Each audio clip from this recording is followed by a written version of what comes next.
Is Maruf. I am from 10th standard. Sir, what is Big Bang Theory? देखिए, इन्होंने सवाल किया है कि बिग बैंग थ्योरी क्या है। बिग बैंग थ्योरी के ताल्लुक से अगर आप इंटरनेट पर डालेंगे तो आपको पता चल जाएगा कि बिग बैंग थ्योरी क्या है, लेकिन मैं मुख्तसर सा आपको बता दूं, आप डिटेल उसके और बाद में देख सकते हैं। बिग बैंग थ्योरी जो है, जो साइंटिस्ट है, मतलब यूनानिमसली पूरे साइंटिस्ट जो दुनिया के हैं वो बोलते हैं कि ये जो प्लैनेट्स जितने हैं, हमारी जो गैलेक्सी है, इसमें 1 मिलियन से ज़्यादा स्टार्स हैं, 10 लाख से ज़्यादा, ठीक है। और ऐसे यूनिवर्स के अंदर मिलियंस ऑफ गैलेक्सीज हैं, मतलब लाखों गैलेक्सीज हैं। 1 मिलियन 2 मिलियन नहीं, कई मिलियंस गैलेक्सीज है। हमारा जो गैलेक्सी है इसमें 1 मिलियन से ज़्यादा है, और ऐसे मिलियंस में गैलेक्सी है, ये मिलकर यूनिवर्स बनता है। और ऐसे कई यूनिवर्स है, उसको मल्टी यूनिवर्स बोलते हैं। और एक एक स्टार इतना बड़ा है, आपको पता है, जिसमें हजार हजार दुनिया समा जाएंगी, हमारी जो दुनिया है। और दुनिया में हम कितने से, समझ जाओ हमारी हैसियत क्या है अल्लाह के नज़दीक।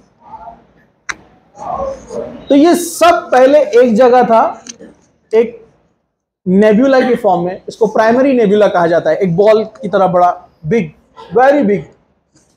बिग बैंग थ्योरी बोलती है इसमें ब्लास्ट हुआ, धमाका हुआ, और धमाका होने से सारे गैलेक्सीज और प्लैनेट्स बने, सब बिखर गए। उसमें से अर्थ हमारा एक छोटा सा उसका हिस्सा है।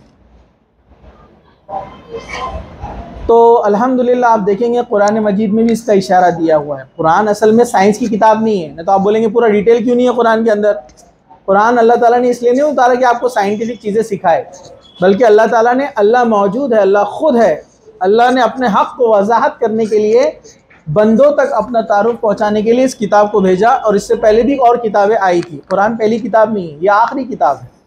इससे पहले बहुत सारी किताबें आई थी। तो कुरान को हक़ बताने के लिए अल्लाह ताला ने उसमें ऐसे हक़ाइक़, ऐसे फैक्ट्स उसमें अल्लाह ताला ने इशारे दिए हैं जिसको साइंस आज मालूम कर रही है, कुरान ने पहले से कह दिया।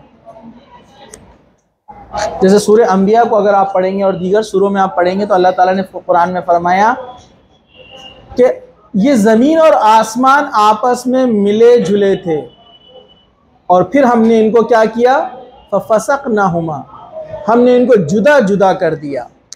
तो ये बिग बैंग थ्योरी की तरफ इशारा है ना, सब मिले जुले थे, मतलब एक जगह थे, पूरे ज़मीन आसमान, पूरी कायनात, यूनिवर्स पूरा, हमने इनको जुदा जुदा किया, मतलब इनमें जो है सेपरेशन हुआ। ये बिग बैंग थ्योरी जो बताती है, अल्हम्दुलिल्लाह कुरान के हिसाब से भी ये बात सही है। और भी बहुत सारी चीज़ें हैं जो कुरान जिसको प्रूव करता है। ये मुख्तसर सा इन्होंने सवाल किया तो मैंने इसके ताल्लुक़ से फरमा दिया, आपको बता दिया, तो आप उसको और मज़ीद स्टडी कर सकते हैं। वैसे ये जो कुरान एंड मॉडर्न साइंस, इस पर छोटे छोटे 10-10 मिनट्स के मैंने कुछ वीडियोज़ भी बनाए हैं। अपना जो चैनल है, आप अगर डायरेक्ट डालेंगे मैसेज ऑफ इस्लाम तो बहुत सारे आते हैं, साथ में अरशद खान डाल देंगे आप तो फर्स्ट पे आ जाता है। उसमें प्लेलिस्ट में आप जाएंगे तो कुरान एंड मॉडर्न साइंस का एक छोटा सा आपको प्लेलिस्ट फोल्डर मिलेगा, जिसमें तकरीबन 10-15 वीडियोस छोटे छोटे मैंने बनाए हैं, 10-10 मिनट के। जैसे अर्थ के बारे में साइंस, कुरान क्या बोलता है और साइंस क्या बोलती है, चाँद और सूरज के ताल्लुक़ से, फिर इसी तरह ये बिग बैंग के बारे में, फिर क्रिएशन के बारे में, फिर इंसान की पैदाइश के ताल्लुक़ से, फिर माँ के पेट में बच्चा कैसे होता है, कुरान ने कैसे कैसे उसको बयान किया। बहुत आसान ज़ुबान में मैंने उर्दू में, हिंदी में उसको एक्सप्लेन किया है। आपको वक्त मिले तो आप उसको देखिए।